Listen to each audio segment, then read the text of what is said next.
Hi all, welcome back to the Save the Falmouth Line series. The latest update to report is that trains are still running, there still isn't a bike path in their place, and there's a new interesting pro rail pitch.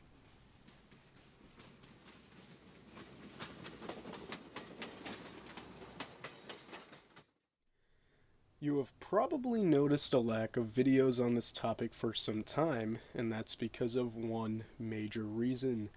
Everything just keeps going in circles.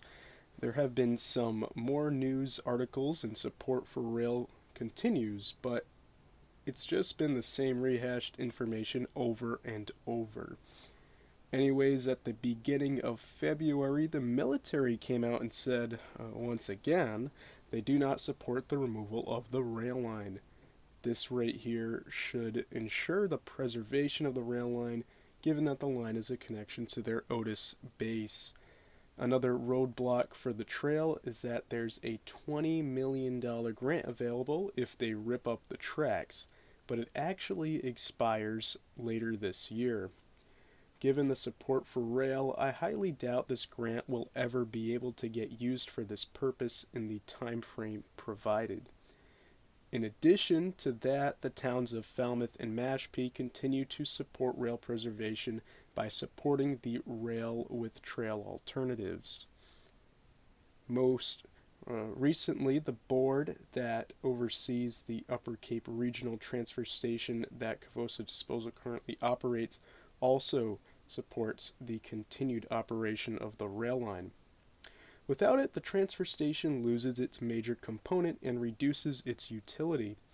Its current use already is moving waste off Cape by rail, but in the future it is believed that the best option for trash disposal is using the rail line to send trash out of state. Rail is by far the most efficient mode of transportation to move heavy bulk product and trash long distances, so using rail at the closest point possible to the source of the trash makes the most sense. The other option is driving thousands of trucks off Cape, likely to a different rail served transfer station off Cape, which creates traffic and an extremely inefficient and unsustainable operation. This trucking option was touted by rail trail or rail removal advocates who could care less about any real world problems like traffic and pollution, never mind the expense to the towns by trucking trash a longer distance than necessary. When you look further into this issue, you'll notice the traffic situation with the Bourne and Sagamore bridges that span the Cape Cod Canal, something that is only going to get worse, making rail even more attractive. When over 35 million vehicles use these bridges annually, it just makes sense to reduce the amount of trucks where possible. Bike trail advocates argue that the amount of trucks to replace the train is minuscule, even though it adds up to literally thousands of trucks per year. Anyways, rail makes the most sense, and it needs to stay.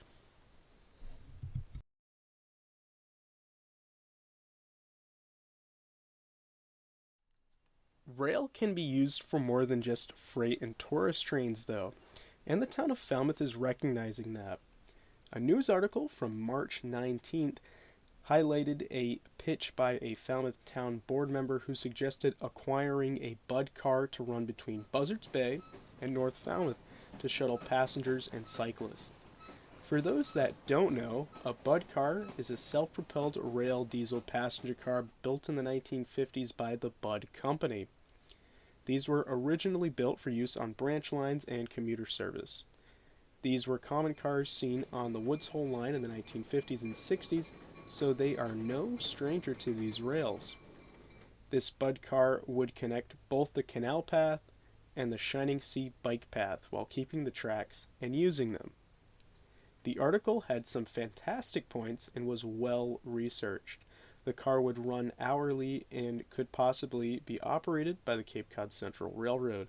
The article mentioned a specific car for sale, and to quote them directly, the Bud car currently sits in Ontario, Canada, and is listed for $710,000 by a private owner who bought the car in 1994.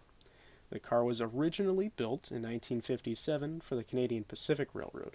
It is 85 feet long, seats 72 passengers, according to the listing.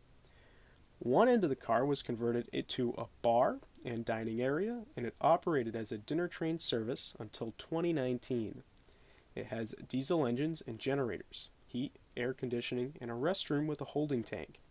The listing states that the vehicle's drive shafts need to be reinstalled, along with some of the windows, but the car is otherwise in operational condition. Mr. Brown estimated that shipping the car from Canada to Cape Cod would cost about $8,000.